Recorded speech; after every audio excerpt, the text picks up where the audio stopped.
So John, as you probably all know, because you've all accepted the invitation to be here, is discussing the balancing the merino breeding objective.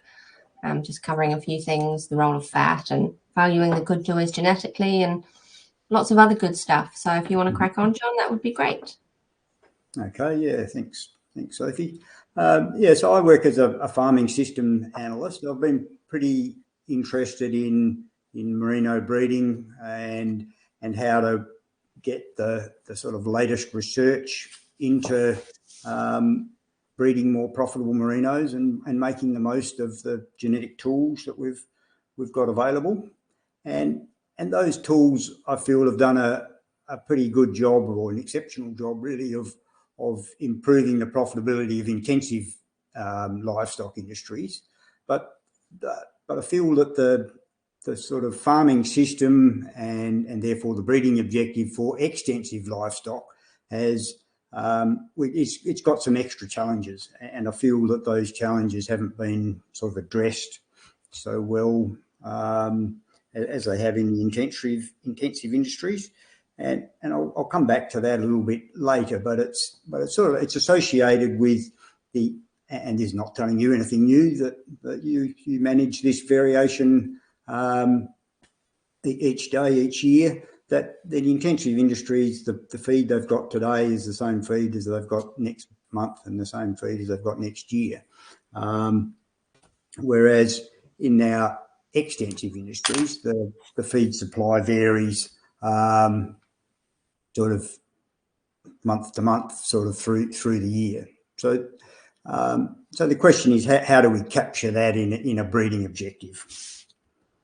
And the that variation is something that the group at Murdoch, led by Andrew Thompson, has spent a decade or two looking at, and we feel like we've got something fairly useful to share now, and it's around accounting for the stored energy, and that's something that hasn't been included in the past. But the animals that are the good doers, the animals that are a bit more robust and resilient, we think this concept of stored energy is a good way of capturing that value and being able to get it into a breeding objective. But it sort of ties in with this idea of systems efficiency, and that's really where, if we can do a better job of matching pasture demand with pasture supply, then we can increase output and increase profitability, which is what we're trying to do, and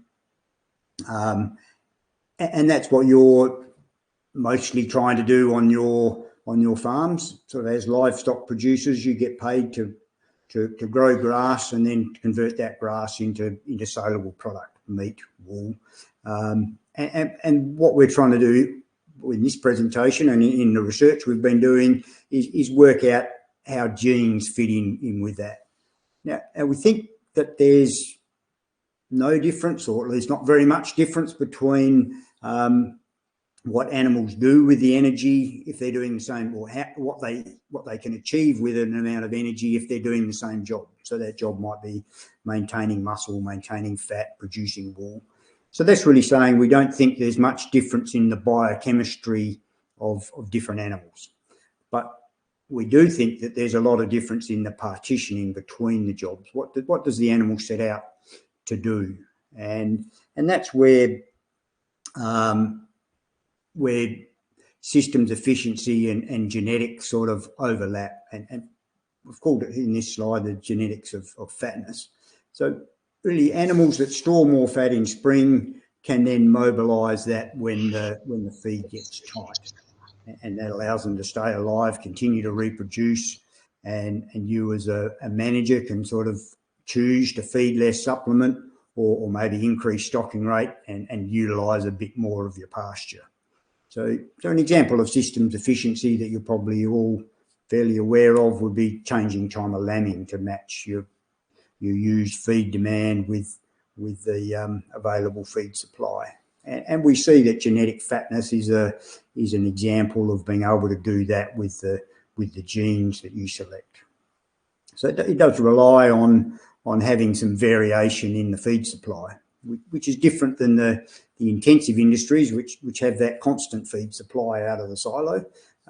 So this is a challenge, but it's also an opportunity for the extensive industries, and it's one we think where stored fat is a way to address that challenge. So this is about the sort of evolution of a balanced breeding objective. When we're breeding sheep for this sort of complicated, extensive farming system, we're trying to balance a lot more things that contribute to your profitability than in an intensive industry where they tend to have only one or two profit drivers, and there's not so much balancing required.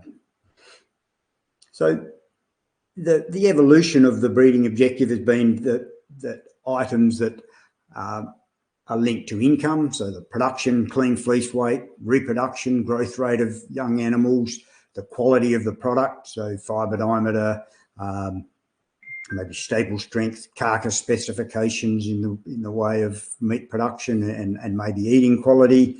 They're all traits that we currently have ASBVs for, and you can incorporate them into your breeding objective with a fairly good idea of how each of them contributes to your profitability. The costs are perhaps a little bit more difficult. Things like the husbandry required for different genotypes, how does that vary? How do we select for? A little bit more difficult. Things like worms and fly strike and foot rot, again, a little harder to value, but there's certainly been gains over the last decade or two in trying to get traits for those that can be incorporated into your breeding objective. And again, they're fairly straightforward as to the impact of that on profitability. Perhaps not so much how you link a worm egg count with a profit, but conceptually not as difficult as the ones on the right-hand side, sort of body reserves, energy requirements, stocking rate, resilience, labour requirements. A lot harder to do that on a genetic basis because those things have been quite hard to measure. But we haven't really had the technology to measure body reserves, energy requirements, efficiency of use of energy.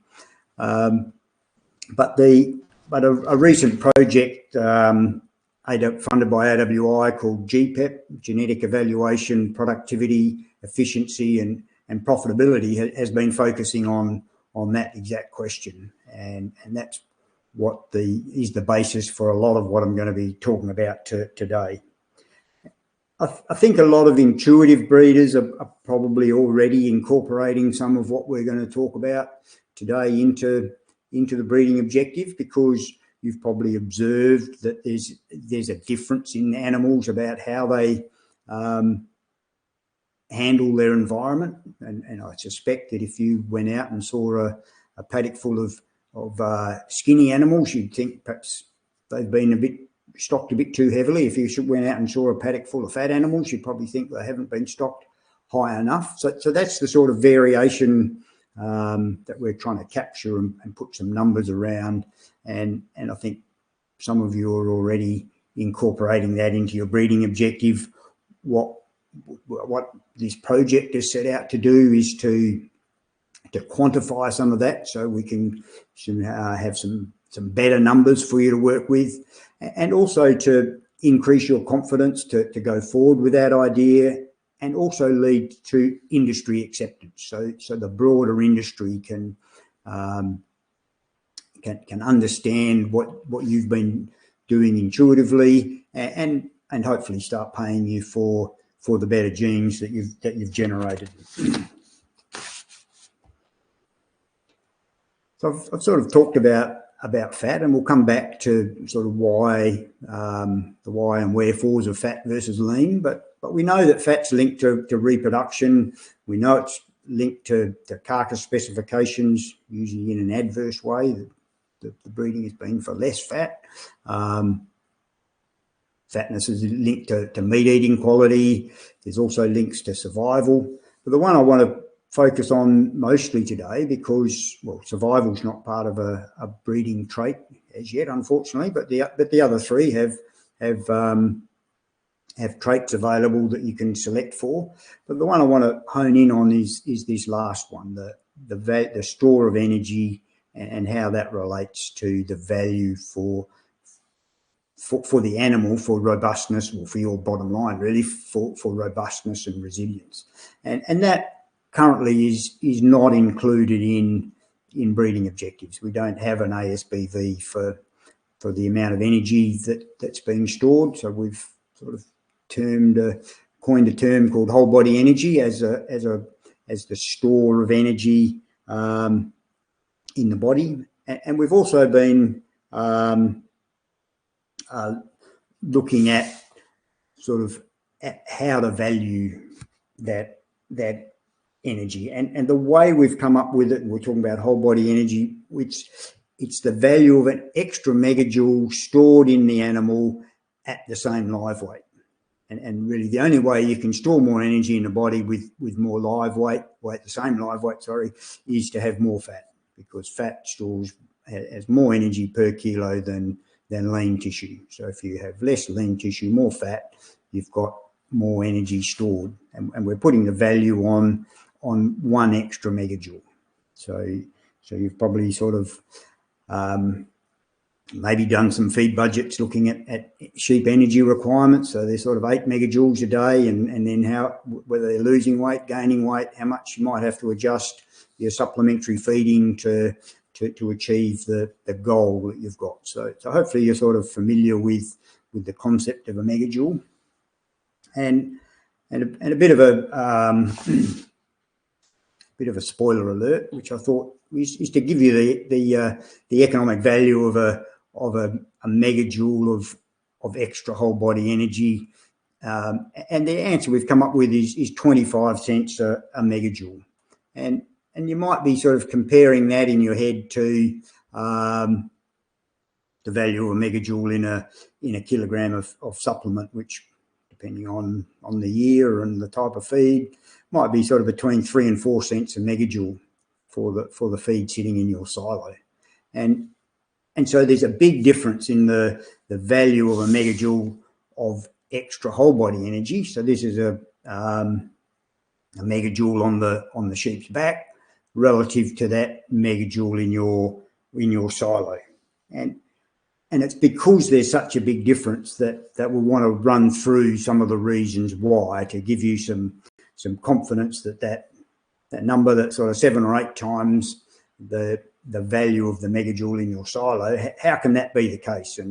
And therefore, do you believe that the sort of it's worth incorporating in your breeding objective at this sort of level?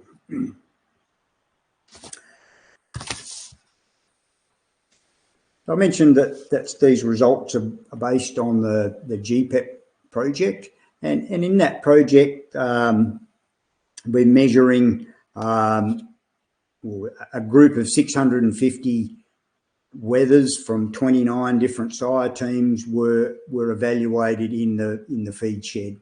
So this was part of the Merino Lifetime Productivity project that AWI funded. It was an add-on done at the Pingelly site in Western Australia, and it was measuring feed intake, whole body energy, and looked at some of the physiological basis for some of the differences in what was managed.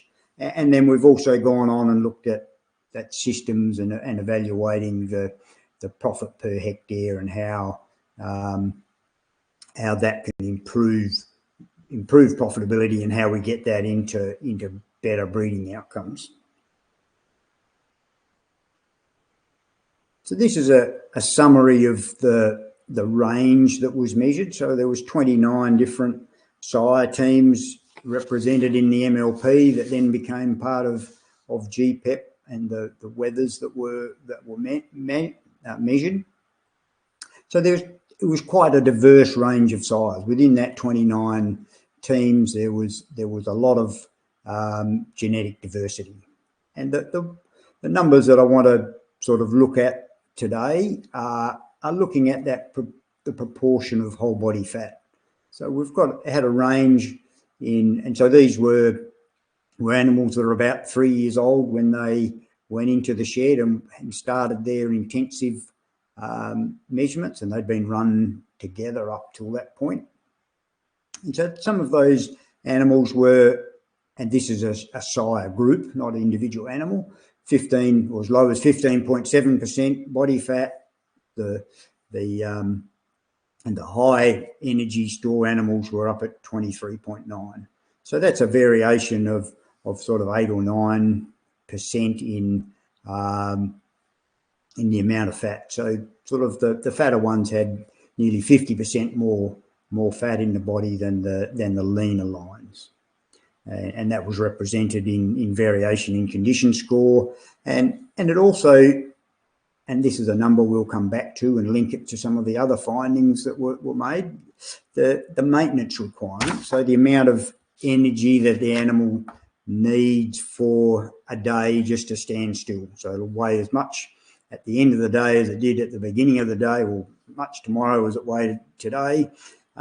Varies from sort of the lowest or the most efficient team, the team that required the least amount of energy to maintain itself at 7.7 megajoules per day, and the teams that required the most energy to maintain the body was at 9.5 megajoules per day.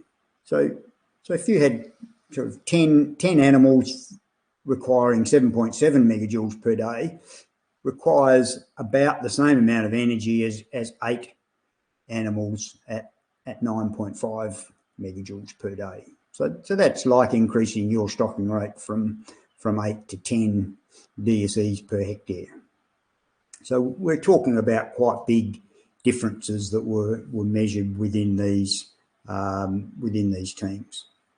There was also differences in ad lib feed intake and the live weight change when fed ad lib. So the potential to put live weight on also varied quite widely, but within the teams that were measured.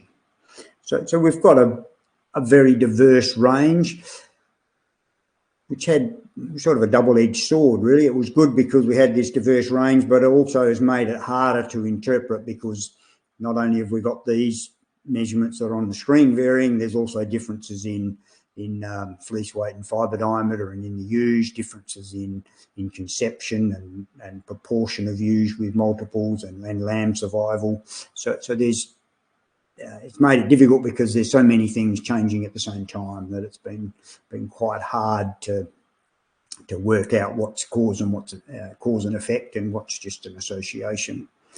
And we've been working with Hutton Oddie from New South Wales DPI, who's been helping us put together some of the ideas he's been developing, or him and his team have been developing sort of a new system for the feeding standards for Australia.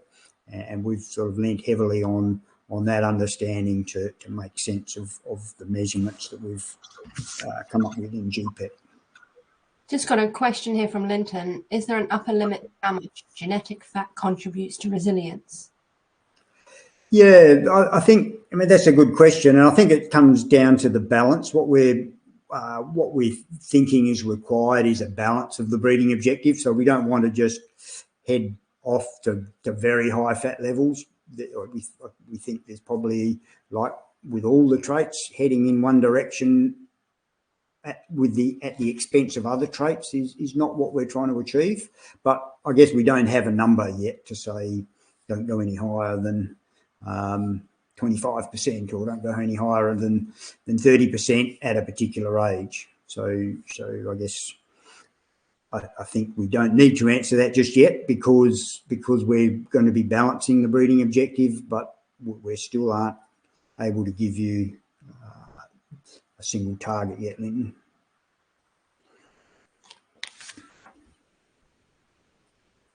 So just coming back to trying to get this information into our breeding objective and the thought process that I'm going to take you through today. So our components of income, things like wool production, which is made up of protein and grease, meat production, which is made up of protein and fat, reproduction, numbers of animals on the farm, staying alive, which requires some energy reserves, all of those things are what we call, it's not all that visible, but retained energy. So we can, if we take this focus of energy, it takes into account these main components of income, and we can look at things from this lens of retained energy, and it helps us compare the bottom point, the staying alive, the energy reserves, using a similar metric as we're using for the top ones, which is energy. So let's have a look at that in a little bit more detail. Retained energy. So I've simplified our animal down to really being a wether. We've taken out the reproduction for the presentation. We haven't taken out the reproduction in our calculations of the farm system, but it was it gets a little bit harder to get your head around. So we've just simplified it for now, but bearing in mind that the concept sort of holds for reproduction and sort of replacing your flock. But muscle, which is made of protein. So protein is about 23.8 megajoules of energy per kilogram of dry matter. But muscle is, as you probably already know, is sort of almost 80% water. So when you're selling your young animals to market, you're actually selling a lot of water. And so the average is, muscle then turns out to be about 5 megajoules of energy per kilogram of live weight. And that compares with fat, and fat is 39.6 megajoules per kilogram of dry matter, and it's typically thought of containing no moisture, and so it's 39.6 megajoules of energy per kilogram of fat on the animal. So that's where you can see that if you can get your young animals to grow more muscle, it takes a lot less energy than them adding fat on, which sort of ties in nicely because the market doesn't really want a lot of fat on the carcass. So if you can breed an animal, a young animal at least, that has a lot of muscle, that's an energy efficient way of turning off your animal. Wool is sort of somewhere in the middle. It's protein is the fibre, but when it's growing, at least it comes along with grease. So it's about 26 megajoules per kilo of clean wool. So the numbers that we've talked about on this screen make it look like you'd rather grow muscle because it takes so much less energy than fat. But this is really only the first step. We also, there's a few other things that we need to look at, and bombard you with a few more numbers. The first is that there's a metabolic cost of storing the energy, and Ferg sort of thinks of this as a GST, and I reckon it's a great analogy. We can call this the cellular GST. If you want to gain a megajoule of stored energy, then you have to pay some GST to get that. And for protein and muscle, 1 megajoule eaten has a GST of about 2.6. So we're seeing that the GST is very high, and so that means that 1 kilogram of muscle live weight requires 18 megajoules of energy, not the 5 that was on the previous screen. Now fat has a much lower GST. It's only, you get 1 megajoule of energy stored. The GST is 1 unit. So that means to gain a kilogram of live weight requires about 80 megajoules of energy. Now, I've sort of simplified it a bit by calling it a GST. Really, there's a component of GST, and there's also a component of income tax on the energy that's consumed. But we can think of it for the moment as just the GST. That's how much extra energy you have to consume in order to be able to retain a megajoule. And wool is sort of between the two, but a bit closer to protein sort of a GST of 2.2, which means that a kilo of clean fleece weight requires about 88 megajoules of energy to grow that kilo of clean fleece weight. Oops, going forward a little bit before I meant to. And I've heard people say that we don't need to worry about incorporating the energy of wool in our breeding objective, and traditionally it's not included. The most, if not all the industry indexes don't include the energy required for wool, and whereas they do include an energy requirement for meat production and reproduction. And the history behind that was that the initial or the early genetic research that was done looking at high clean fleece weight animals versus low clean fleece weight animals was that they didn't eat any more feed. So the sort of thought was that those high clean fleece weight animals were just more efficient. They produced more wool from the same amount of nutrients. And more recent research has shown that that's actually not the case, that they grow their wool at the follicle level with the same efficiency. They just capture more energy that's circulating in the blood, and that is at the cost of the other energy stores in the body. So your high clean fleece weight animal, if it's not eating more, ends up being thinner and skinnier, and that hasn't been costed. So and the other reason that some people argue now that clean fleece weight doesn't need an energy cost is because you're not growing very much of it. So an extra kilo of clean fleece weight is a small number relative to a 50 or 60 kilogram animal. And that is true to a degree, but what we're really wanting to do is balance our breeding objective. So therefore, to balance our breeding objective, we need to incorporate this energy of wool production, and growing an extra kilogram of clean fleece weight for the year requires a similar amount of energy as growing a young animal for 100 days at an extra 25 grams per head per day. That requires about the same amount of energy. So it's not zero, but it's not a big number. It's not a big number, but it's not zero, and we ought to incorporate it into a balanced breeding objective. There's a second cost of storing energy, which is what we call maintenance requirement, and it's sort of it's a metabolic cost of keeping energy, and if we thought of the previous metabolic cost of storing energy as a GST, then this cost of keeping the energy is more like a cellular land tax. You get taxed on what you own rather than what you're buying, like with a GST. And there's a different, I've called it a land tax rather than a wealth tax, because you get taxed on the muscle, but you don't get taxed on the fat. So your fat's like your shares. You don't pay land tax on your shares. You only pay land tax on your real estate. And in this case, the real estate is the lean tissue. And the land tax that you're paying on that muscle or the lean tissue is 3.3% per day. So that is a pretty high rate. And what that graph is showing you, if we 3.3% for lean and 0 for fat. So if you put a megajoule of fat on at the beginning, 90 days later, you still have 100% of that 1 megajoule remaining.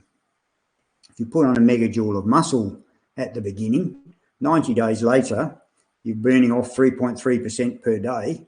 You're down to only 5% of that megajoule of muscle that you stored on day one being left.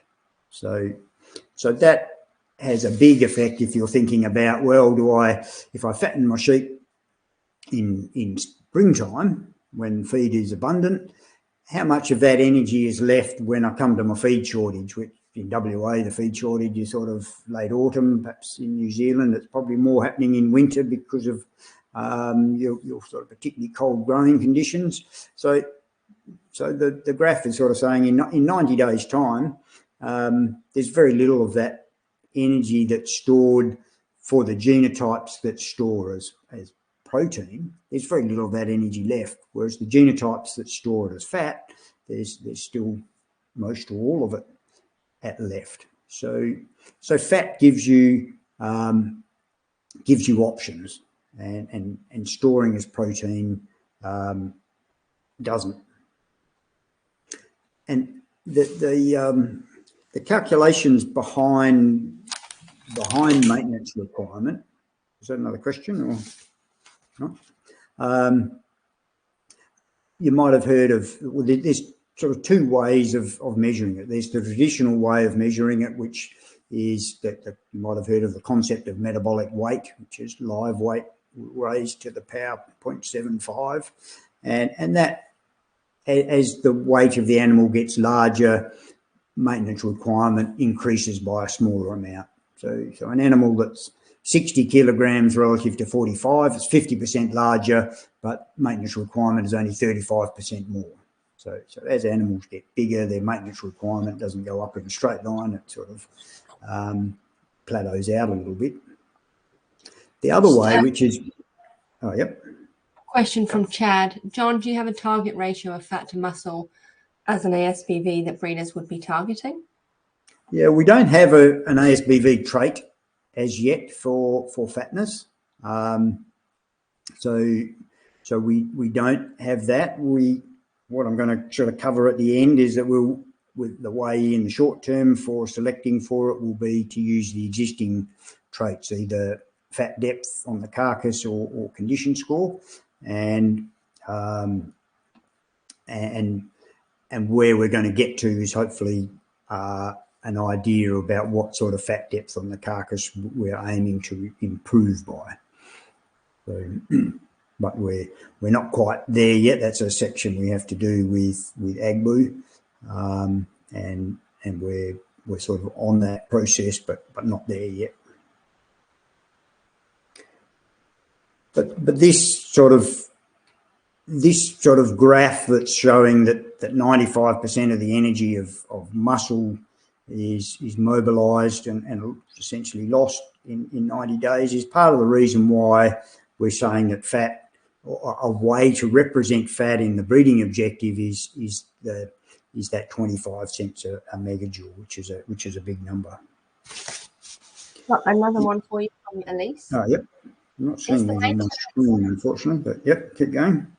Is the maintenance efficiency of a bigger sheep linear, e.g. lifetime ewe management charts suggest a 0.8 increase per 5 kgs of light weight, but this suggests increase in efficiency as sheep get bigger? So the 0.8 megajoules for 5 kilograms will get slightly smaller as the animal gets larger. So it might be 0.8 of a megajoule for 5 kilos between 40, or say 50 and 55, and then it'll be between 60 and 70, or say 70 to 75. It might be, instead of 0.8, it might be 0.65 or 0.7. So that's the bit where it's sort of non-linear. But if we look at it as far as lean weight, or so if we look at it from lean weight or versus fat, it's linear for lean weight and it's 0 for fat. And the two things line up because as animals as they get older and they're getting heavier, they tend to be having more fat. So as we get older, we get fatter. Sheep do the same. So that's the sort of background as to why metabolic live weight works as a set of math. But it's missing this genetic difference between genotypes, which we showed in that sort of the background of the GEPEP project. We'd measured sort of animals with 15 or 16% fat and animals with 24% fat. They have, and that's the difference in the maintenance requirement that we measured, that difference in fat content describes that difference in maintenance requirement that was equivalent to 2 DSE per hectare in maintenance requirement. So the numbers sort of tie together. And that's sort of really this next graph, that if we think about our breeding flock and 3.3% of the protein, so our breeding flock, we're trying to maintain the animal for the 12 months. And if we're trying to maintain a megajoule of protein for 12 months and 3.3% of it's being burnt each day, you need to consume 12 megajoules of protein, or sorry, 12 megajoules of energy for that year to maintain that 1 megajoule of protein, which is just 3.3% times 365. Whereas the animal that's partitioned to fat requires no extra maintenance requirement. And so this slide is really encompassing the reason why the relative economic value of genetic fat is sort of 7 or 8 times the value of a megajoule in your silo. And it's different than a phenotypic megajoule. So, because if you feed the animal to become fatter, then it will put more fat on, but it'll also put more protein on. The genetically fat animal has more fat, less protein, and it's the protein that requires the maintenance. So that's where we get well, not a little difference, a big difference between thinking phenotypic fat and genetic fat, because the genetic fat means less protein and phenotypic fat means more protein.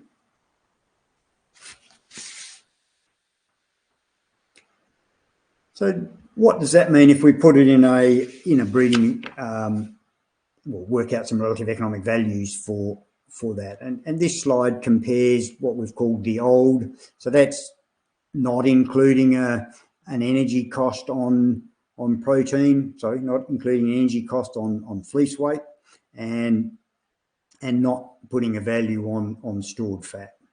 So fleece weight is worth, in that case, would be worth about 80 cents for a 1% increase in clean fleece weight. And fat obviously is zero value.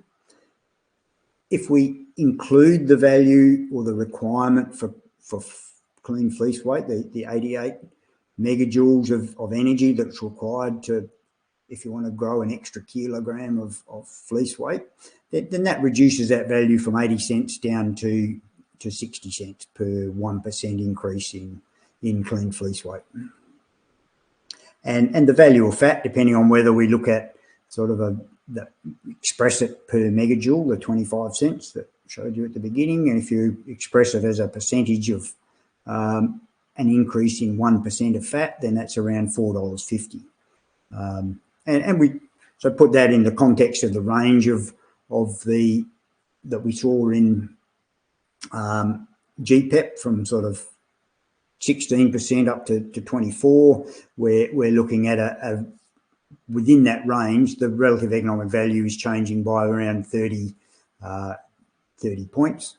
So that's a fairly big difference in index value, and not too dissimilar to the variation in index value due to wool value. And if we account for the energetic cost of clean fleece weight, then we've reduced the value of clean fleece weight by sort of 25%.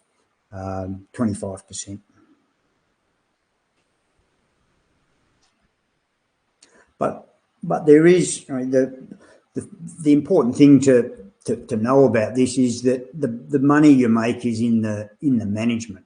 So if you manage the genetically fat animal and provide the same amount of feed to that animal as your genetically thinner animal or leaner animal, then that's the black line along the bottom. Managed to the same stocking rate, offered the same amount of feed, profit doesn't go up very much. So you need to be managing to the optimum way and making use of the genes that this animal's more robust, can be run at a higher stocking rate, offered less supplementary feed. You need to make those management changes in order to capitalise on the genetic changes that you can make.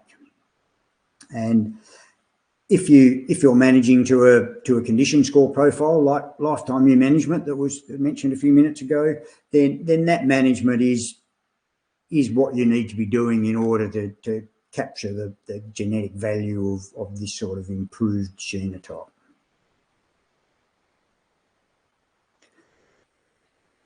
What we've got on the screen now is some numbers that Henry in NextGen did using sort of expected gain from applying the same amount of selection pressure with the index with energy included versus the index with energy excluded. So these are the relative economic values that we had on the screen a couple of slides ago.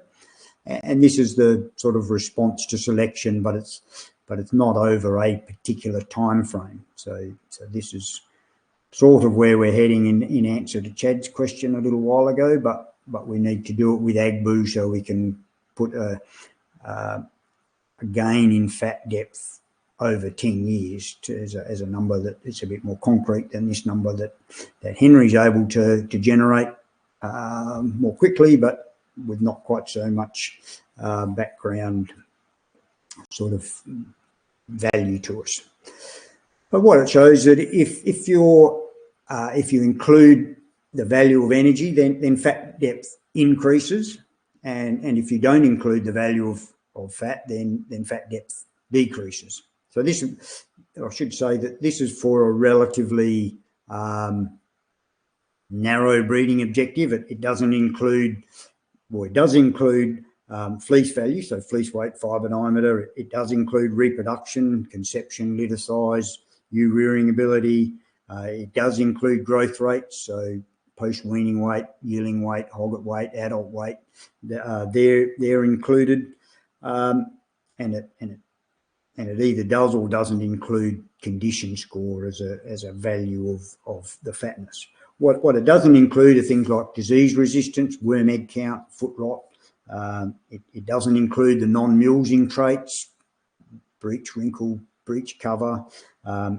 It doesn't include some of the carcass traits like eye muscle depth and intramuscular fat and shear force. So those eating quality traits aren't included, and it doesn't have any.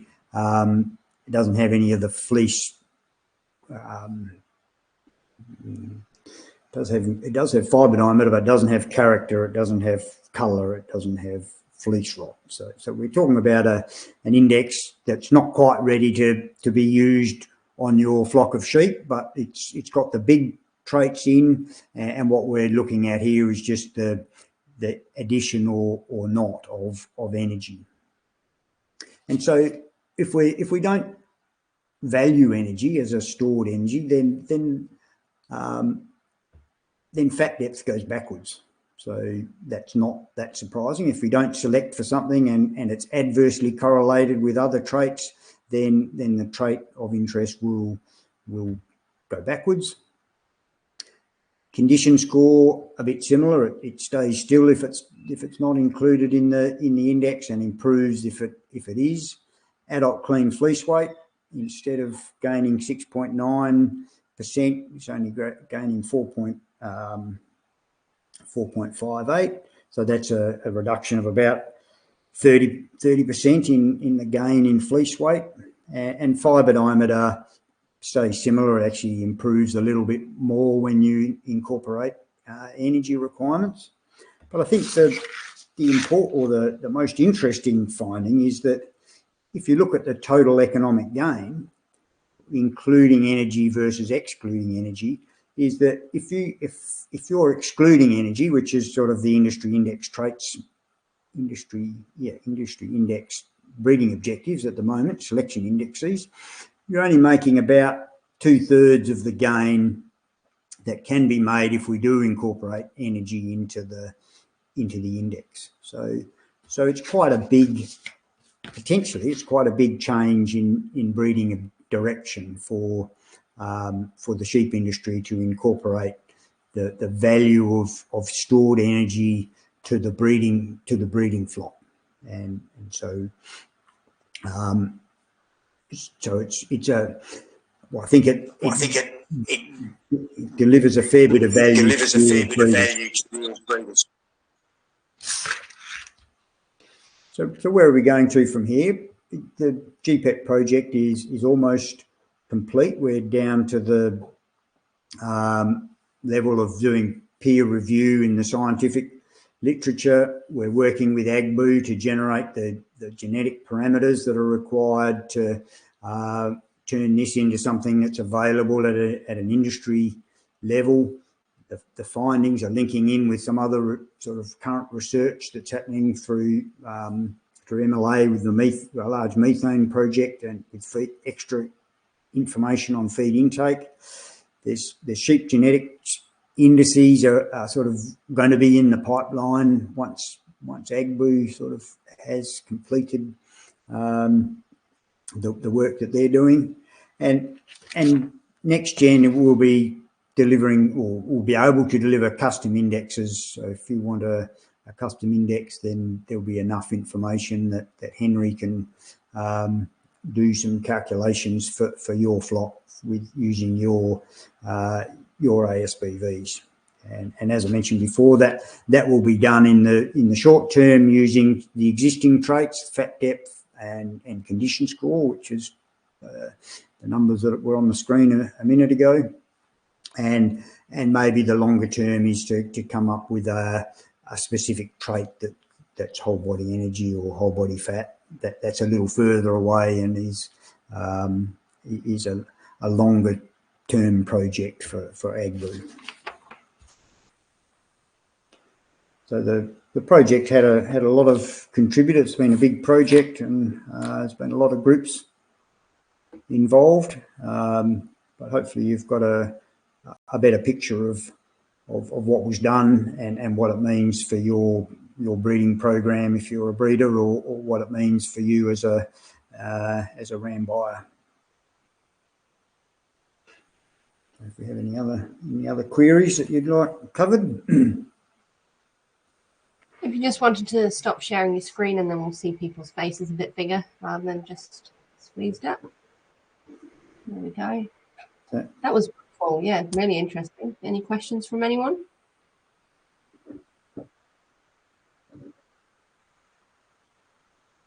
Silence. Yeah, me. Yep. I think you said in the breeding objective you didn't have fecal worm egg count or some of the eating quality traits. So when we do bring them in, or when you do bring them in, does that mean that the difference might be bigger than 2/3? Or turn it another way, you said you're missing out on a third, if I got it right, by not considering the energy traits, but in reality it might be bigger than that, given whole body fat's correlated with worm egg count and so forth. Yeah, that's a good point. That whole body energy is favourably correlated with a lot of things that we select for already, like worm egg count. It will be favourably correlated with intramuscular fat. It's favourably correlated with reproduction, and so there could well be some synergies that lead to, when some of the reproduction was already included in the analysis that I showed, but worm egg count and intramuscular fat weren't. So that may put a little extra pressure on and improve the rate of gain for that reason.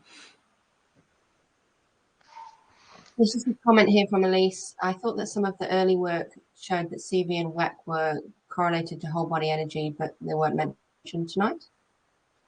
Yeah, yep. CV is another one. You're right, Elise. That's favourably correlated with whole body energy, and I guess in the past that has been how, as breeders that are interested in sort of robustness and resilience, have incorporated some of those traits, like, and stable strength is another one that's sort of favourably correlated with whole body energy, and that's been the way that they've been incorporated. So, but what I've tried to do today is separate out this sort of concept of stored energy and put a value on that, sort of as the trait, and then you'd only put value on fibre diameter CV for what that's worth as a wool processing trait, and the same with stable strength, that you only put the value on stable strength as it is that you're going to get paid for improved stable strength in the market,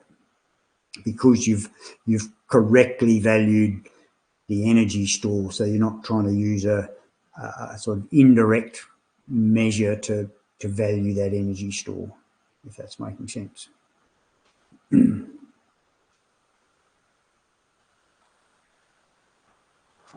Any more questions? In a full room like this would be full of them. Youngie, Andrew Buffler. There you go. Hey, Wolf. Very, very interesting little talk you did there. Thank you very much. One of your early graphs had the balanced breeding objective things going from income and costs and harder measures. Mm-hmm. I've been going a long time, like the Pandora's box, but you've moved this into a whole new stratosphere. But it's feed efficiency and conversion. I would have thought maybe that would have been in those hard to measure traits. Am I missing something in this whole talk? As like we know way back from Nick Linden's work years ago, 20 years ago, some lambs will convert at 6 to 1 and some will take 13 to 1 when you put them in a situation. What's efficiency and conversion doing this? I think Tomo mentioned at a talk recently that like these better doing animals and so seem to lay down this whole body energy tend to be lower emitters of methane and things, which is a beautiful free kick. But am I just making this complex as I normally do? Or where's feed conversion and efficiency sit across all this? Are those best feed converting efficient animals going to be the ones that we still look for, but this is the way we're going to measure them or find them? I guess what we're mostly thinking now, and I don't think it's because feed conversion efficiency is very difficult to measure, we're having to make a few simplifying assumptions, and our simplifying assumption at the moment is that there's very little biochemical difference between animals. So an animal that wants to put on a kilo of muscle requires the 18 megajoules that was on the slide. An animal that wants to put on a megajoule of fat requires the 80 megajoules, and there's very little difference between animals in those numbers. But there is big differences in whether the animal's trying to put on a megajoule of fat or a megajoule of protein. And that has been a reasonable amount of the difference in RFI that has been measured in the past. Is the animal that does the 6 to 1 as a young growing animal is putting on a lot of protein, and therefore is putting on the retained energy is at 18 megajoules per megajoule to retain. The animal that's growing more slowly is putting on a higher proportion of fat, and it's putting it on at the 80 megajoules per megajoule. And so we've got the disconnect that we've got is that as young animals, we want them to put on weight with protein, and as older animals, we want them to put on, we'd rather they put on fat. For systems efficiency, fatness is more valuable than protein for your breeding flock. So that's something that has to be balanced out. That we want fast-growing young animals, but we prefer to have older animals that partition more to fat. And I guess that's something that we need AgBoo to be able to find out what's the genetic correlation between those two. But it sort of fits in with the idea that's sort of talked about a lot, bending the growth curve, that we really want those animals that grow fast as a young animal because they're putting on a lot of protein, yet they'll store fat as older animals. Is that sort of clarifying what you're thinking, or? It does. Well, it's just another layer, isn't it? But it's kind of, it's an age thing, isn't it? But it's also a sex thing. Like you want your wethers ideally to be growing quickly and turned off and gone, but you want your ewe lambs to be still growing early quickly to hit those target weights so we can join them. But then to get that fat and muscle and maturity pattern that they're actually going to ovulate and join and then become that maternal. Yeah, yep. And I suppose without just picking up on the ewe lamb comment then, we don't yet know whether we need, well, we've sort of got target weights for ewe lambs and relationships between weight and puberty and conception, but we don't yet know whether a kilo of protein gives you the same response as a kilo of fat. I suspect that the kilo of fat is actually a lot more valuable for reproduction than a kilo of lean, but I don't know. But certainly for our wethers, there's no argument you'd rather have a kilo of protein than a kilo of fat. And maybe that when we start thinking systems wise, well, fat is a definite thing that we want to account for in our breeding flock. So what we're trying to do in this project is get the balance right. And at the moment, there is no weight put on the value of fat for our breeding flock. So that's missing completely. We want to make sure that gets a value, but it's also going to link in with what's happening for the young animal. But that's already accounted for. So we're trying to improve that balance. And one way from a system that we can have perhaps our cake and eat it too is if you use a terminal sire to sire those animals, or at least some of the animals that are destined to go to market. You can have a terminal sire that's been selected, being able to ignore this sort of concept of whole body fat, which is good for your breeding flock, and just hone in on the traits that are great for animals that are going to be turned off as a youngster.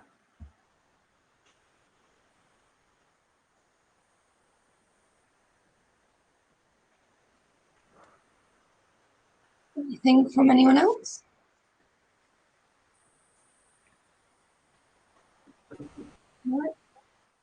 It seems to be, oh God, this is just the biggest Pandora box. You could just keep diving into it and swimming around. But anyway, it seems to be that the studs that are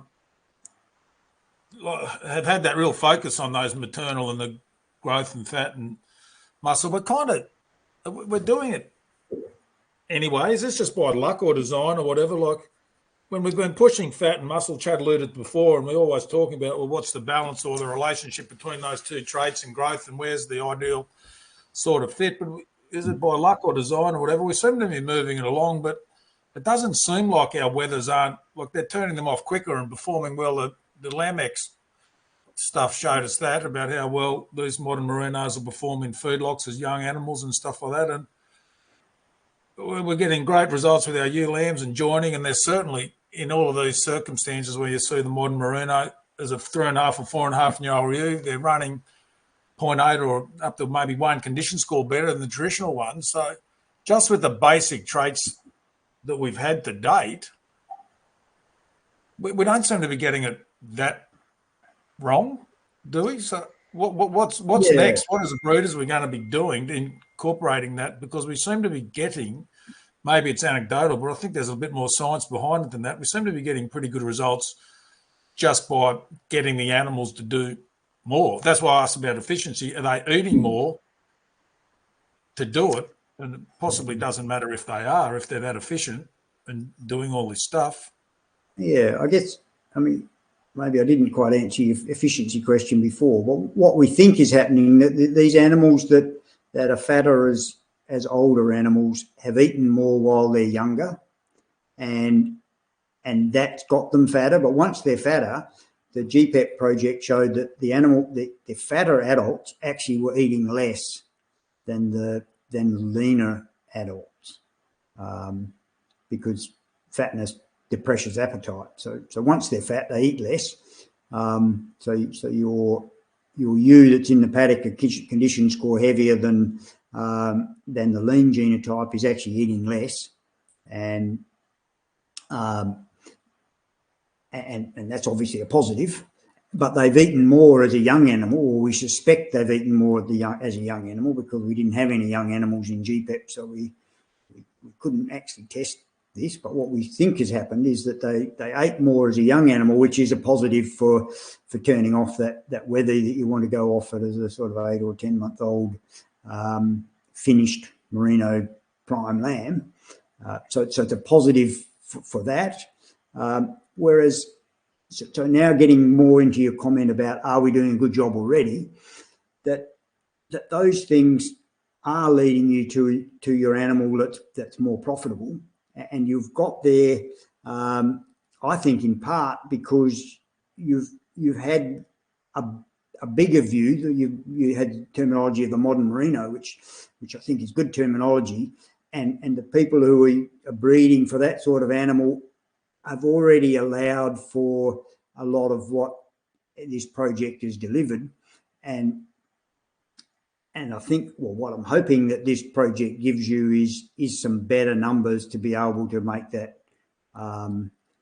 that balance, to get the balance right. So as Elise talked about a minute ago, sort of fibre diameter CV, WEC, fat depth on the carcass, which the sort of full-blown people who breed for carcass value, so we want less fat. I think the modern Merino breeding objective probably has a positive on fat already, and that's, I think, where this project can help to go, well, you've done a good job of balancing it, but can you do a better job of balancing it and get just fine-tune it a little bit? And I think, as I said right at the beginning, I think the main benefit for the modern Merino breeder is to bring the rest of the industry to that level. And that's a massive win, I reckon, Youngie. The whole means of having the language to communicate the stuff that you've just described to us. And there are plenty of studs, well, a good number of studs out there combining the traits that now seem so valuable really well. But to have the language to better communicate that to the industry that is still got a lot of people largely resisting these sorts of traits for all different perceptions. I think that language is going to be so powerful once there's proper black and white data to communicate the benefits. It's going to be so much harder to ignore it and so much easier for those that are perhaps less aware to make a positive change. I think it's going to be a great thing for the industry. I reckon you probably agree, Buff, doing a lot of this good stuff on what Youngie's talked about for many years in front of much of the industry. But, the language is so powerful, and with a stronger language, there's surely faster and better adoption to follow. Yeah, yep, that's nicely put. John, can I ask a question? Mm-hmm. You had a graph up before that shows you get the most benefit for profit if you manage your sheep to condition score rather than just treating them as is. Do you therefore then get the same benefit of these big fat older ewes that eat less if you've never let them get fat in the first place and only ever run them to condition score 3? Yeah, yep. That's linking into what that result is showing, that you're better off to keep them, to manage them to your condition score targets. So don't let that animal get fat. I mean, if it got fat and it was having twins as well, then that's the animal that you want to manage to a lower condition. If it's fat because it was dry, you probably want to turf it out the gate. But what we don't know yet is whether there should be a different set of condition score targets for the animal that you've, like, so if we say the modern Merino, does that have a different optimum condition score profile than the traditional Merino, which was more the Merino that Lifetime New Management was measuring? And I guess we don't know the answer to that. I suspect, based on some of the results of that Ferg did some analysing of, that you might well have seen, that has sort of the low and high fat animal and survival of the lamb, that showed that the genetically low, I think it was a measurement of carcass fatness, so Y fat. The low Y fat animal, when fed at a given less feed, a lower condition score target, mortality of the lamb or survival of the lamb dropped off, and the high Y fat animal fed less feed, hitting a condition score of 2 instead of 3, survival of the lamb didn't change much. So based on results like that, I suspect that there is a different optimum condition score target for the sort of modern high-fat merino versus the traditional leaner type merino, and that fits in with other findings that that was sort of come up with, which was comparing sort of condition score profiles for merinos with condition score profiles for composite maternal type breeds that showed different targets. Some of the background to that different target between those sort of very different breeds was associated with intake capacity, that the sort of merino intake capacity is, as they get fatter, it drops off quite rapidly, so they just don't have the capacity to get fat. And we saw that in GEPEP. There were some genotypes, even when they'd been fed the same as the others, they were given ad lib feed, they just didn't gain much weight. They didn't gain much condition. They were always lean. I didn't actually have much to do with the animals when they were in the shed, but I think I remember Sarah saying there was one team that didn't have one animal above condition score 3. So they just couldn't get there. Whereas composite maternals, it's pretty bloody hard to get them below condition score 3. And I think that the modern merino is part of that sort of spectrum. It operates a bit more like a composite.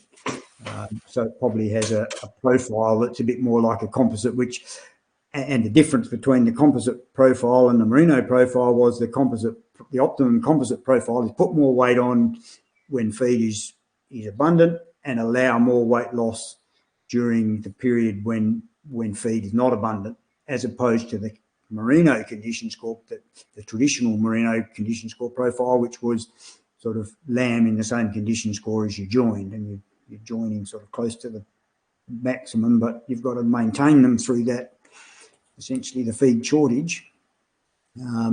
So that's a long way of saying we don't know for sure, but I think that there is a difference, but I don't quite know how we get another lifetime ewe management project funded to come up with those numbers.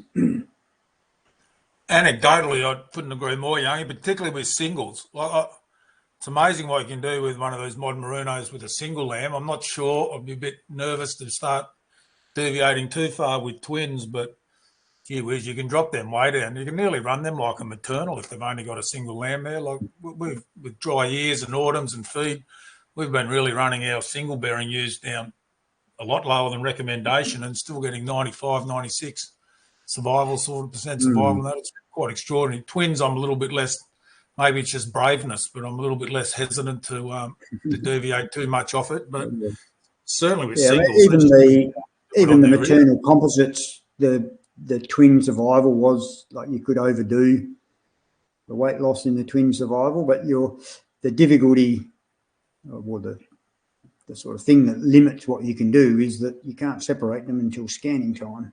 So you've really only got late pregnancy to do much. But I agree that and what you've just described does fit in pretty closely with what the optimum profile was for those composites, to keep the singles losing weight after scanning, but flatten the twins out and don't let them lose any more after scanning.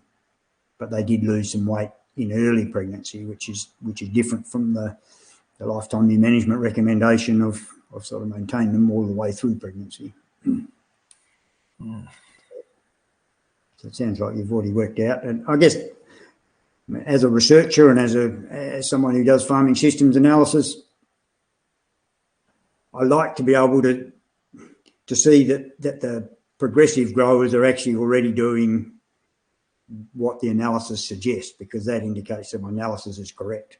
If I'm suggesting something that the likes of the people on the call here are saying, well, that's a load of crap, then I suspect that I've got it wrong, because you've been looking at it in the paddock and working it out with experience, and to me that's the best test, and I'm just trying to do it with a set of numbers, and that other people can pick up that either aren't quite as observant or haven't thought about quite as hard as you have already.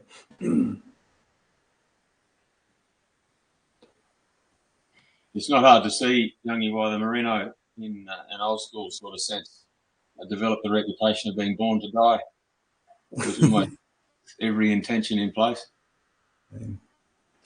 Yeah, I mean, the one thing that we're sort of grappling with at the moment, but don't have enough data, is the clean fleece weight requiring sort of 88 megajoules of energy per kilogram. Got to go back a step.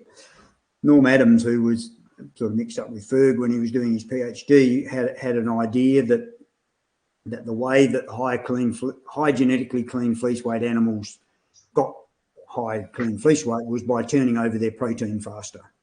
And so there's not only the energy that's required at the follicle level to grow the wool, which is the 88 megajoules, there could well be a sort of higher maintenance requirement. So that sort of 3.3% per day for the high clean fleece weight animal might be 4.5% per day. And so our cost of clean fleece weight could be a lot higher. And if you look at some of the trials that Norm carried out, the number is a lot higher. But we didn't sort of, I don't think we've collected enough information within GEPEP to be able to take that further, but it would have quite major implications for the value of clean fleece weight in your breeding objective. So I feel like that the numbers that are in those relative economic values that are presented are our sort of best estimate, but I suspect they're too high. And if I was the breeder, I would be winding that back a little bit so that clean fleece weight's not driving so much of the genetic gain. And I think that's why Merinos have that. So this is tying it back to what you actually said. I think that's why Merinos have a name for dying, is because they're putting a lot of energy into their wool, and the more we've got them to grow wool, the more they're turning their protein over, and the more that is using energy that they can't then use for staying alive. And they can't turn their wool growth off. So they can turn reproduction off, but they can't turn wool growth off. I just think that speaks to the language you're creating, Youngie. You know, with this information, it just creates the language to better communicate the facts. And with that, better decisions, better breeding decisions should follow. I think it's a great thing for the industry. Great work. I know there's a whole team behind the work you're presenting, but it's fabulous work to be listening to. It's, well done. Thank you. Got the other person who's done a lot of the thinking there, Andrew Thompson, on the screen. Youngie, have you got mortality or longevity or what are you going to call it in your model? I mean, I guess MLP, I think, isn't the genetic correlation 0.4 or something between fatness and survival, or whichever way you look at it? Yeah. So we've got the capacity within the economic modelling to value survival. What we don't have is the breeding value or the ASBV for survival, and part of that is because it's a little bit like reproduction, that it has a low genetic heritability because there's so much environmental effect on survival. But within MLP, they've certainly, well, I'm not sure whether they're going to have enough data to actually generate an ASBV, but they've certainly been doing some number crunching and showing that there is, they tend to call it longevity rather than survival. So how many years is the animal in the flock for? And they've certainly showed that there is genetic diversity in that. There's differences between the teams in longevity. I'm perhaps a little bit less over the correlation between that and fatness.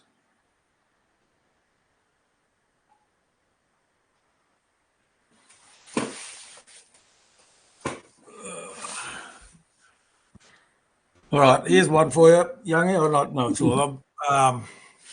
my brain's racing here, as per usual, when you get confronted by this concept, right, that those young animals that are these ones that we're talking about will eat more as young animals and get that condition thing, and then later on as older animals, they'll be like, it's just seems too good to be true. They'll eat less to maintain that condition score later on in life as mature animals. Like it just seems just something that's too good to be true. Mm. And this is where my current, well, it's very ad lib theory, so hang with me. Is there a cause and effect or something happening here? Like what we're doing here the whole time, are we either probably unbeknownst to us, are we just working on rumen development and things? Are we somehow picking animals? Because we all know about the variation and all the different things about rumen needing fibre when they're young and the different forms of things. So there's something in the rumen that obviously goes on, and that's the fuel, that's the whole energy source. We're creating animals or selecting for animals, looking for all this fat and muscle and all early growth and kind of animals that can do it all. Are we indirectly, cause or effect sort of thing, just doing something with that rumen development and just getting really effective functioning rumens in these animals and things? And I guess it comes back to my obsession with food efficiency and conversion and things like that, because those older animals later on in life, the only way they can eat less to maintain condition score and stuff like that has to be an efficiency type of situation. If they're still raising twins and milking well and nearly raising 100% of their body weight, they're not. How are they doing this unless it's something right back in the rumen that we're selecting for really, really early on, and all this is just a flow-on effect? Longbow? No, I think you could be onto something here with the rumen, but I'll answer your second comment first about what happens with the adult, and that older adult that's raising your twins and staying in good condition score could be doing it because it has less protein in the body, and it's the protein that requires the energy for maintenance. The fat just sits there. So if we were able to look at the animal and pare away the fat and just look at the size of the lean body of the animal, we might find that our large, good condition score animal actually doesn't have a lot of lean tissue, or as much lean tissue as the big animal that's requiring a lot of feed that has to be run at a lower stocking rate. So that's one hypothesis as to how they're doing it. But now going on to the first part, surely a more likely one would be if the two big drags are wool and muscle, then surely it's the wool, because they generally can't. What they're doing are they're lighter cut of wool cutters. Yeah. Well, that is another possibility, particularly if wool growth is associated with higher protein turnover. If wool growth just is that 88 megajoules per kilo, then it requires a bit of energy, but it's not a huge number. But if wool growth and protein turnover go together, then wool growth is a much bigger drain on energy. And we did a project a few years ago and couldn't draw a conclusion, because there was some research trials that Norm Adams had done, who showed that higher wool cut, or animals that have been selected for higher wool cut,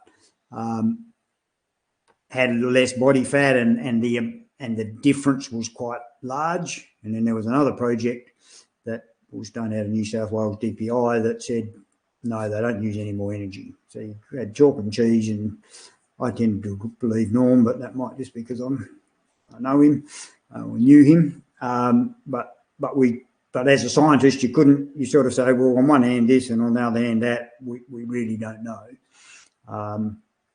And surely it's backed up by the work that Tomo did in that shed when they put them on maintenance, and they put them on those production rations, and those high fleece, clean fleece weight based animals grew more wool, and a lot of them actually lost, with more feed offered to them and more energy offered to them. They grew more wool and lost whole body energy. So surely that backs up that Norm Adams work, doesn't it? About that protein. Yeah, yep. I'm not quite sure if I know which trial you are thinking of, but the ones that I'm aware of don't have. What we don't have is enough numbers with enough body composition information to be able to mount an argument that's sufficiently strong to convince the establishment that the argument is right.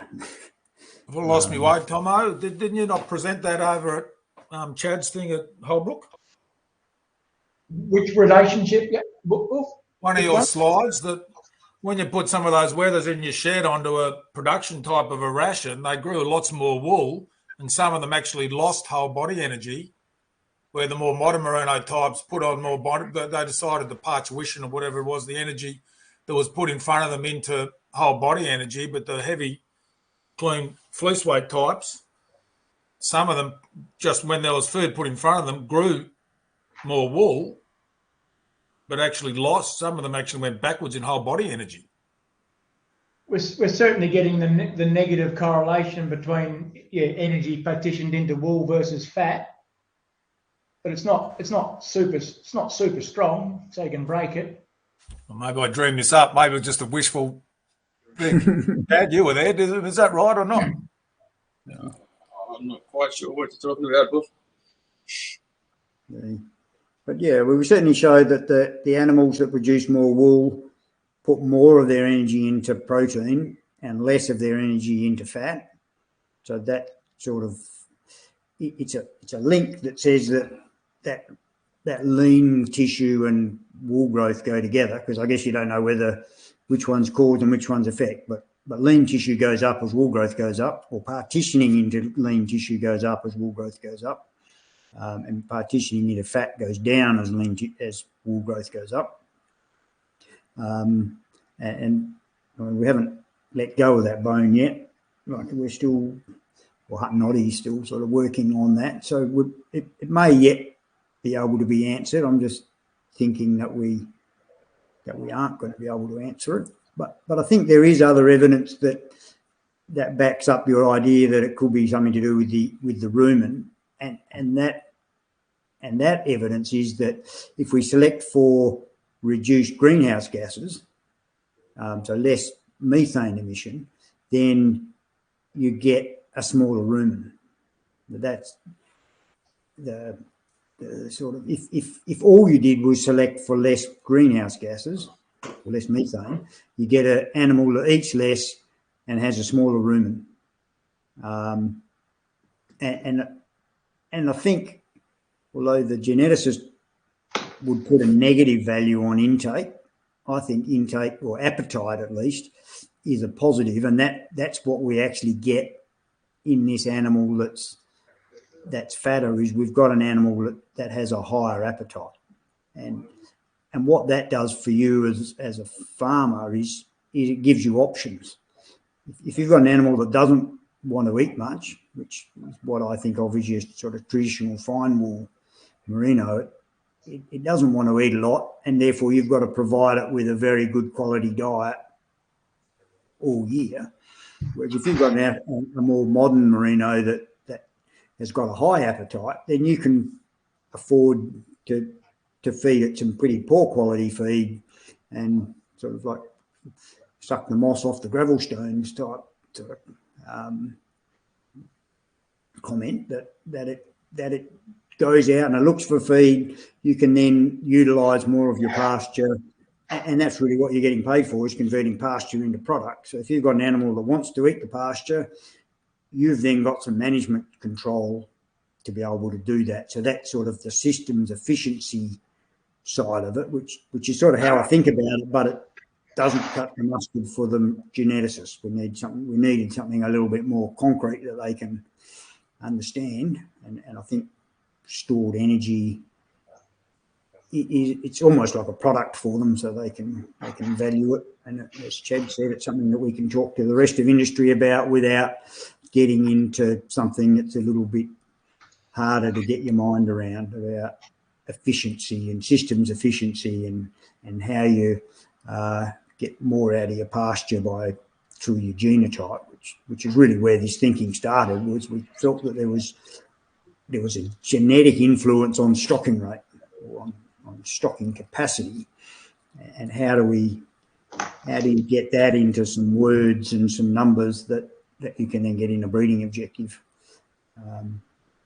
So there is a lot of things happening with the animal, and I don't think GEPEP is going to answer all of them, but hopefully it gets the, as Chad said, hopefully it gets the dialogue going and gets the industry engaged, and the geneticists engaged. Yeah.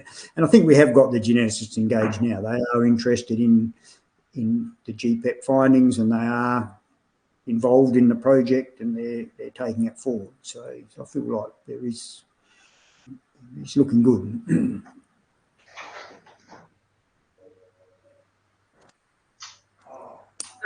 I ask another question, John, on a slightly different topic?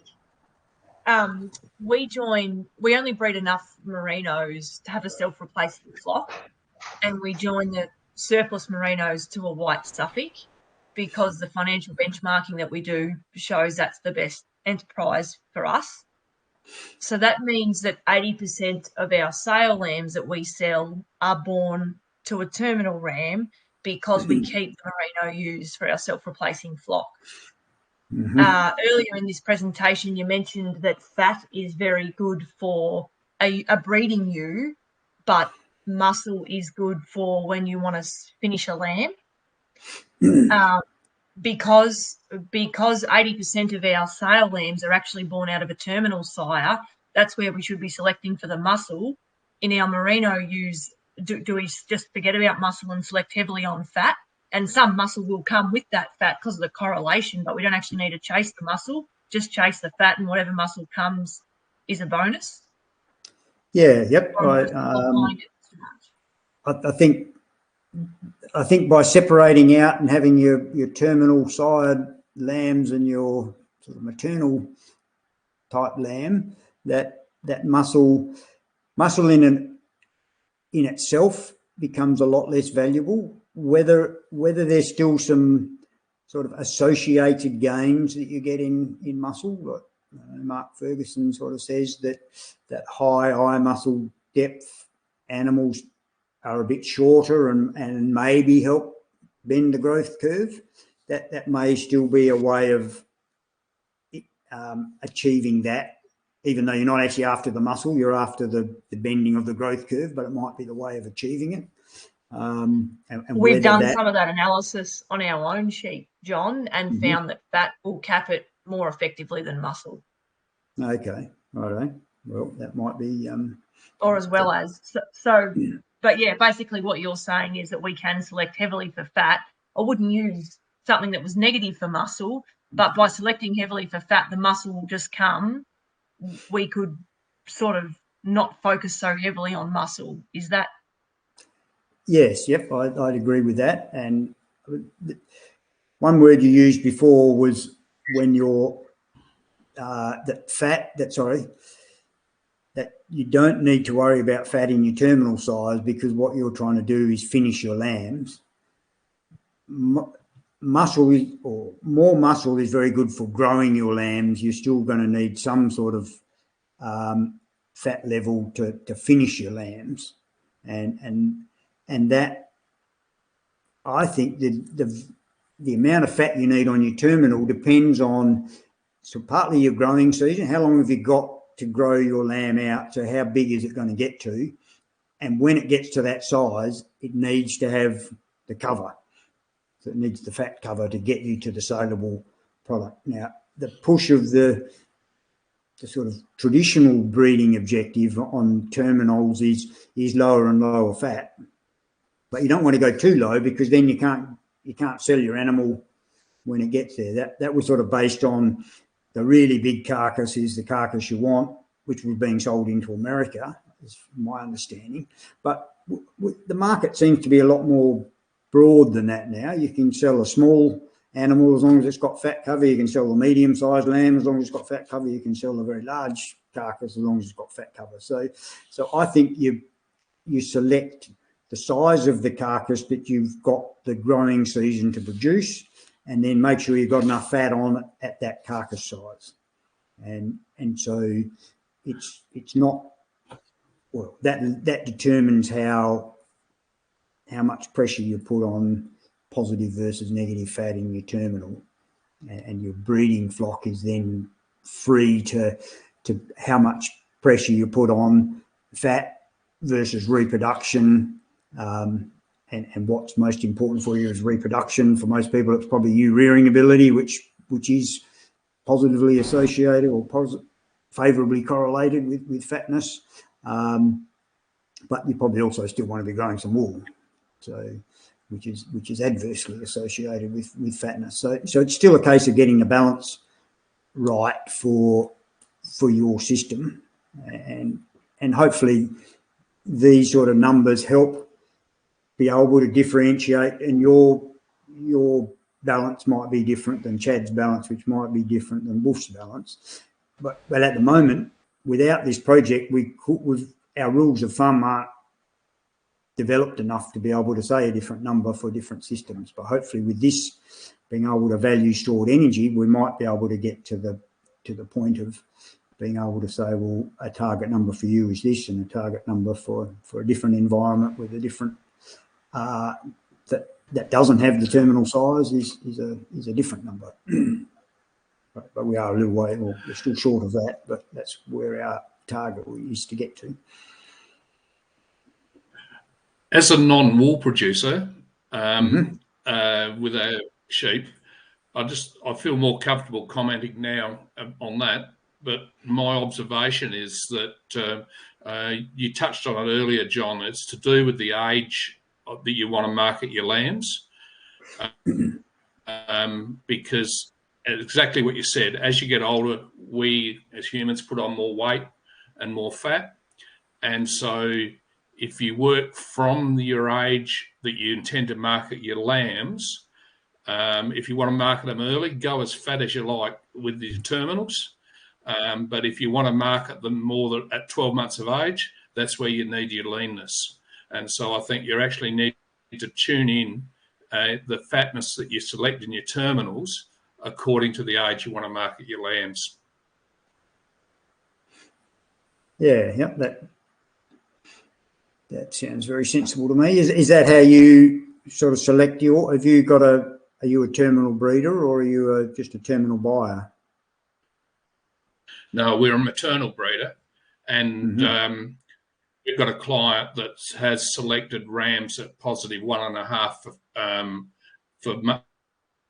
for fat, and when he goes to sell his weather lamb portion out of the lambs, he's still only selling condition score 2 lambs because he's selling them at an early age.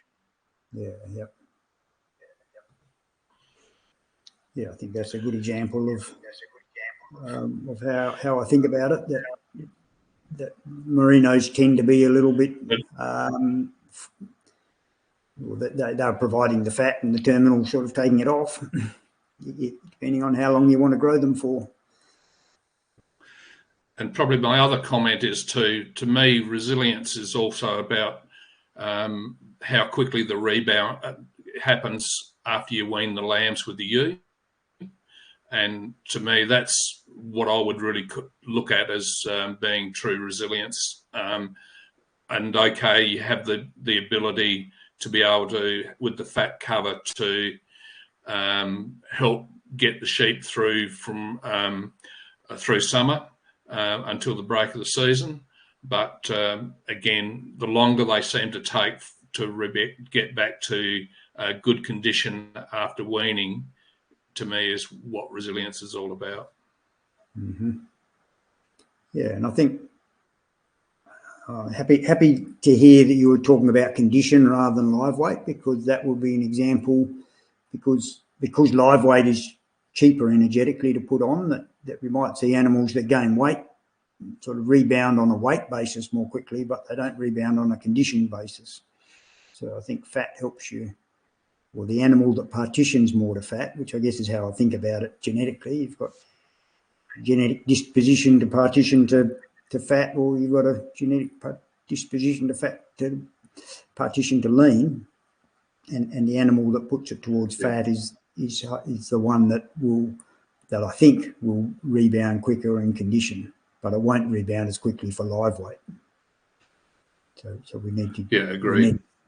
Our management measures are going to need to get a little bit more sophisticated, because I've always, when I was managing the farm, I used to like weighing sheep because I found it easier than condition scoring. But now that being sort of involved in this project, I'm thinking live weight is actually not such a good measure, because what we're really wanting to manage, at least in our breeding flock, is the energy reserve, and the energy reserve is actually 95% fat and 5% lean.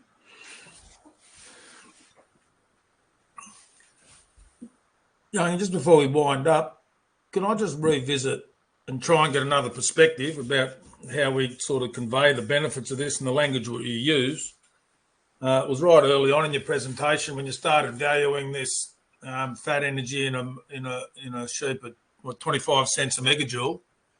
We briefly touched on barley in a silo. Mm-hmm. So you've got a ton of barley sitting in your silo worth, then you've done a test on it, and it's a, let's say 10 for easy mass megajoules. Mm-hmm. What's that worth? Like, that's worth $400 a ton.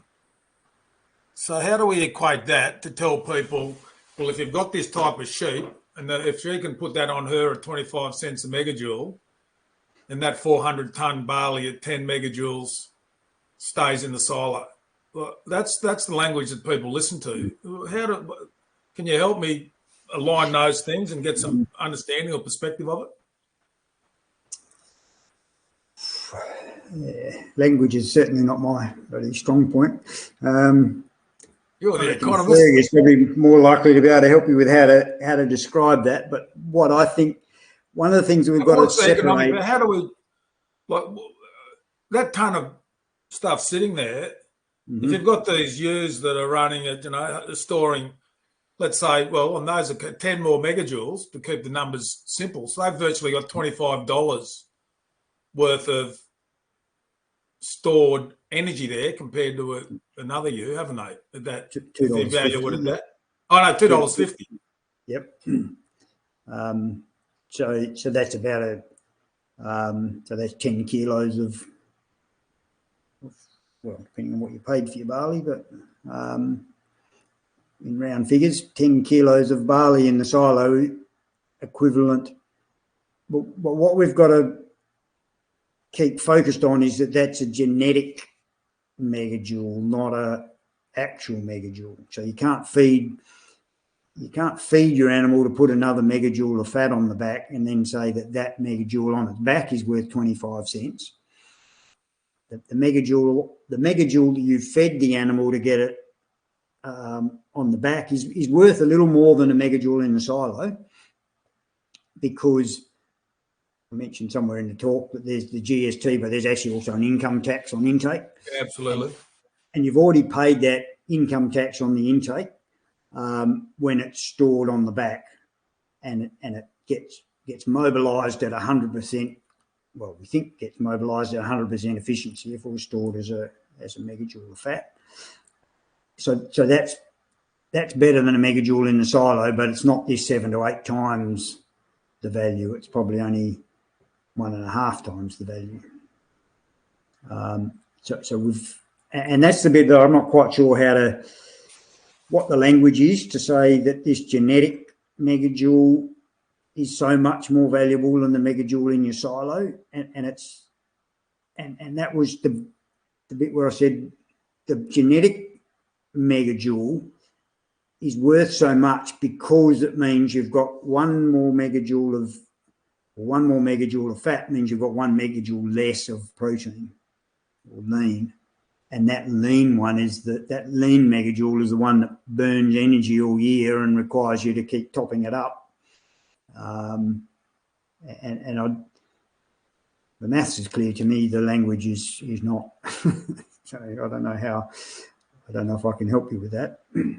Well, it is, but all your taxes and your thing, like the science is sound, no doubt. I don't doubt it for a second, and I wish I knew where I heard it from, and it was about 10 years ago, so it might have been from Ferg somewhere and things, but the figure was thrown out that 68% of the dry matter that's grown on Australian farms and things is wasted. Like, You know, it's a huge. There'd be some farms a lot more efficient than others, really good stocking rates and stuff, and doing a better job than that. But if it's going to be wasted and just, you know, in that spring rain, if they haven't got the appetite, they don't eat it, and they don't store it, and regardless of all the taxes and everything else that go with it, it's all free to me. It's only costs you something else. Like a lot of those taxes and that you talk about, it only costs me something if it's not there by the rainfall and the pasture growth. That's all we do, grow dry matter, and then we've got to convert it into money. Yeah, so, yep. I mean, that's if on any farm where they're not converting all the dry matter well, it's just all upside, isn't it? If they're eating more in the peak periods and using it later on. Yeah, and I think the appetite sort of fits into that. If you've got an animal that's a bit more hungry, then it can eat more of that dry matter, and possibly that 68% came from some monitoring that was done in WA by the Department of Ag that showed that only about 30% of pasture that's growing on your typical medium rainfall farm in the Mediterranean environment is actually consumed. All the rest deteriorates over summer. Well, thank you very much for backing it up. I've been re-quoting that about 1,000 times, and I've got no idea where it comes from, and that. So it's nice to know I wasn't just pulling something out of thin air. So with improved management, which would be partly timer lambing, to sort of lamb and have your ewes grazing that sort of spring flush when it's growing, you could get that sort of 30% utilisation up to maybe 45%. And sort of when that trial was done, there was very little cropping done in that environment. Now there's sort of 50 to 60% of the farm under crop. So the sort of 6 months of dry feed that used to have to be provided by either supplement or dry pasture meant you had to have a big flush of a big pile of green feed at the end of spring that you hadn't grazed to have enough to get you through the 6 months of dry. Now with a lot more crop stubbles, people can leave their pastures a lot closer to the ground at the end of spring. So I suspect that that 30% is now closer to 50 on most farms anyway. But it is what this, but trying to push that number up is what this genetic change is about. The animal that has a genetically higher fat is capable of taking that number from 50 to 60, whereas an animal that is genetically leaner doesn't have the capacity. Well, you can do it, but it costs you a lot in supplement to keep the animal alive. So I think we're on the same wavelength, but maybe we're thinking of it from slightly different ends. But brilliant. It's all brilliant. Yeah, it has been wonderful. It's been a great way to spend the evening. I've loved it. My mind's spinning, and for a lot of other people as well. But yeah, like I think we all knew that this was, there, but it's just nice to have the numbers behind it, and like Chad said, the language behind it, just to get other people thinking about it too, and it not be something that only higher level people are doing, but actually everyone can start thinking about this in their production. And yeah, thank you so much for answering so many questions and such a great presentation. I think we'll wrap that up there. Anyone else? Thanks, everyone. Lots of hard questions. Promo and Youngie, very, very, very important work. It's a credit to both of you. Great stuff. Yep. Thank you. Thanks very much for answering my questions. Thank you. Thank you. Yep. See you all later. Bye.